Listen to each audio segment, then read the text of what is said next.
This could be said of the director S S Rajamouli as well, who created cinematic history with the first Baahubali a couple of years ago. Titled The Beginning, it was a sword and sandals epic mounted on a scale Indian cinema had never seen.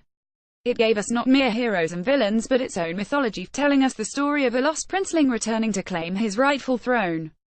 This film, the conclusion, tells us why he was lost in the first place, while elaborating on a dramatic revelation the first film ended with. Baahubali 2 movie review. Prabhas in Baahubali, the conclusion. This is the rare sequel that is better than the first.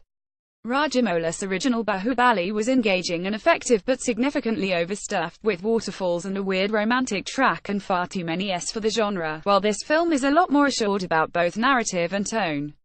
The story proceeds briskly and intriguingly, and Rajamouli has a gift for swerving away from what appears obvious. As does his leading man, Prabhas.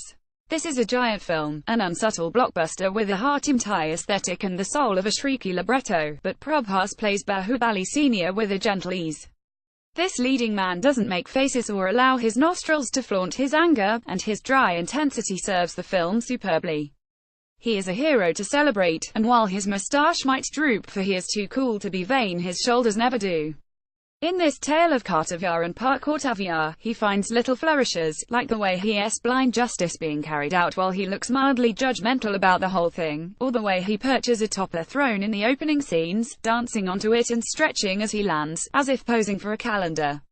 What a graceful man. GIF courtesy Dharma Productions. He doesn't get much time for throne posing, however.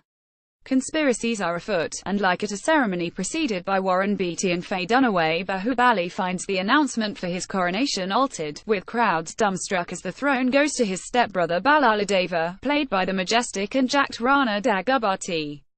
Baahubali and Balala might be rivals for the kingdom, but the film's decision-making lies with the two dominant women in Bahubali's world, the Queen Mother Sivagami Ramyakrishnan and his princess bride, Devasena Anushka Shetty. The film starts off lightly, with Baahubali and his man-at-arms Katappa, played by Satyaraj, who bestows the likable character with overwhelming warmth in comic mode as they approach the warrior princess Devasena, pretending to be simpletons. Things stay calm till there is an attack, and in my favorite action moment, the cool and collected hero leaps into the air and shoots off 3 arrows in one go, a money shot if ever there was one. Things get louder as they go on with an army of flaming cows, believe you me, but Rajamouli never loosens his grip on the narrative.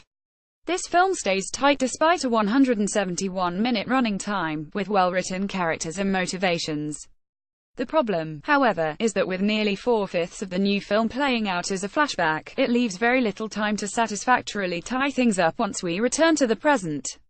The climax is appropriately massive and barrels ahead ballistically, set around a giant statue Mayuwati would endorse, but it needed elbow room.